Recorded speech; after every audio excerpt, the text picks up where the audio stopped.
From Washington, D.C. is Nebraska Congressman Jeff Fortenberry. And Congressman, thank you very much for your time tonight. I guess the bottom line question is the intent of the bill was to make health care affordable to the uninsured across the country. But with the national deficit, what it is right now, can the country really afford it?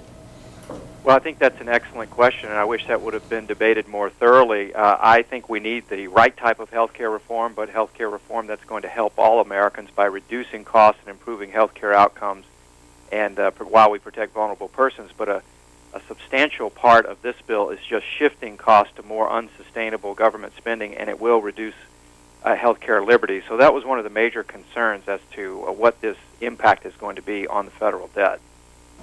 Congressman Fortenberry, the so-called Cornhusker kickback is out, but we're hearing about the Louisiana Purchase and other funds for other states.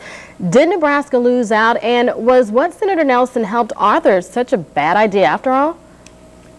Well, I don't think Nebraska lost out in the sense that the special deal that was carved out as one of the 11th hour backroom types of negotiations was very offensive to most Nebraskans. We just don't want that type of legislating to go on in our state nor in Congress. So I think removing the provision in a certain sense is reasonable, but what happened is now every state has the same provision.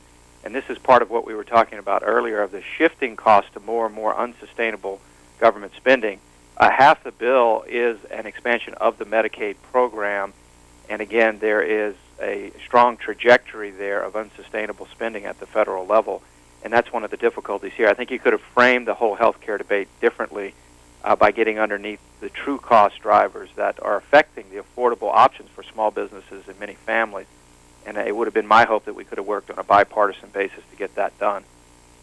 Congressman Fortenberry, 15 seconds left tonight. Bottom line, with the states getting ready to line up and sue the federal government, we heard from John Bruning. He said Nebraska is going to join one of those suits. Do you expect this bill, once signed into law by the president, to go all the way in a legal challenge to the U.S. Supreme Court? Do you think it'll go that far?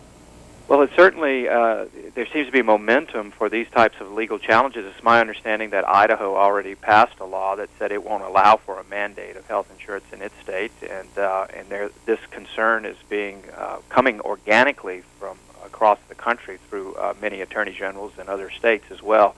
I continue this this debate will certainly continue into the future, not only in Congress, but I think through the political processes. Congressman Jeff Fortenberry, thank you very much for your time tonight. We appreciate it.